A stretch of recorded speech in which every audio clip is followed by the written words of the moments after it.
Hey guys, welcome back to my channel. My name is Kunal and you are watching Tech with Kunal. In this video we are going to learn about Webpacks. Webpacks, what are Webpacks? Actually, what are they really useful for us?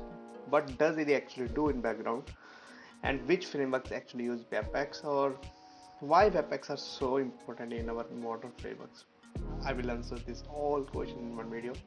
Let's start this video.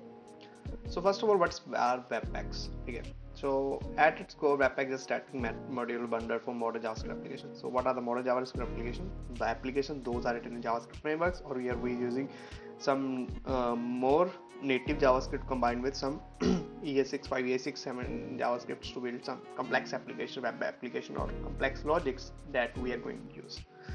When Webpack process application internally builds a dependency graph from one more enterprise. Like if we have a application in a framework, we will have like lots of files in our application, like 10 to 20 files. Each file have different logic and contains different UI.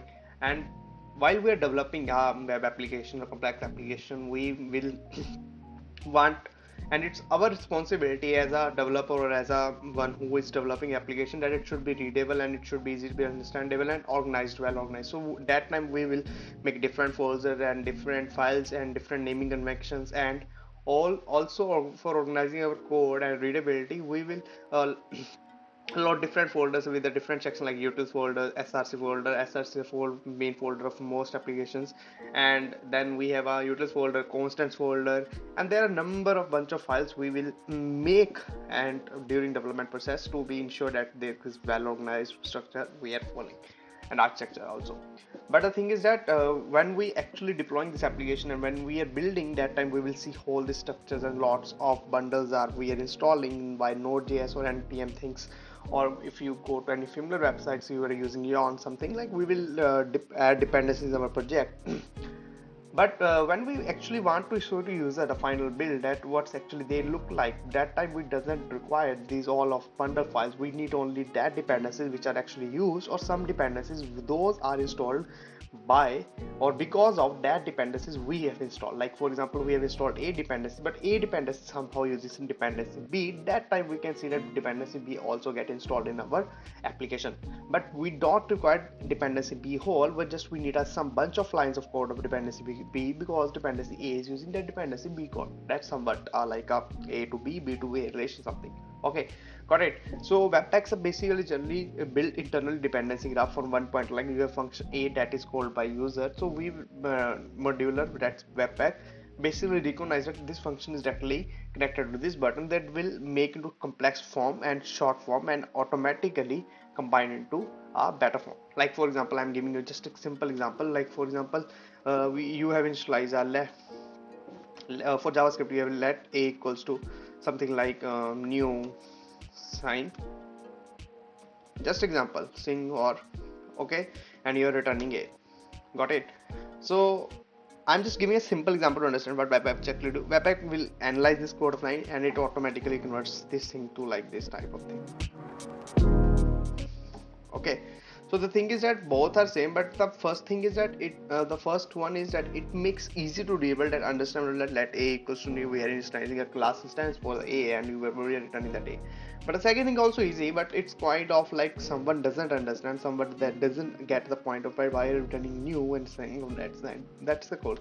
So Webpack basically compiles this whole lines, and that doesn't require that just for the readability quality, and also that also helps to reduce our bundle size. Like for example, if you're running application starting in development, you will cite that your application like 5 MB or something, and when you build actually application with the Webpacks, it will take a 1 MB approximate, or it will also take some application take less than 1 MB also. That I have also seen some of the application that in development modes are 10 MB, and when we build with Webpacks, it actually takes less than 1 MB size. That's the basically Webpacks do what does for that. It have, if our project have 100 of files, it will basically compress those files into one folder JavaScript chunk folders, and necessarily use those file and dependencies those are actually using. Why those are actually useful to our project, except those we will not going to entertain files. Like this is a truncation tree system. You need to use tree based system, or shaking, tree shaking. You have heard of word tree shaking in the libraries. Okay, got it. Thanks. So Webpacks are basically just, they are very important in our application building finally, because Webpacks just understand JavaScript or JSON files. But if you want to compress another file type like JS or CSS or view files or JSX files, we need some type of compilers or loaders that will actually understand. For like Babel is one of the famous, I think you have heard of the term Babel loaders.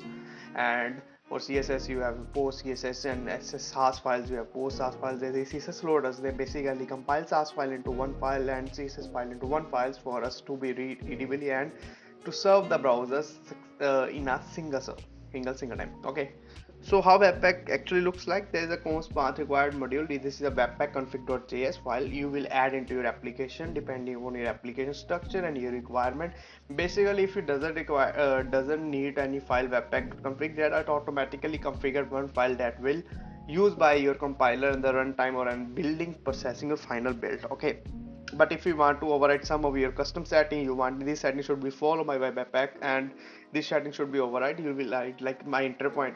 By default, if enter point index.js, for example, you can override that. If my index.js enter point is file.js, you can write, you have to give in the path to my entry select file, that it should be the entry path for you.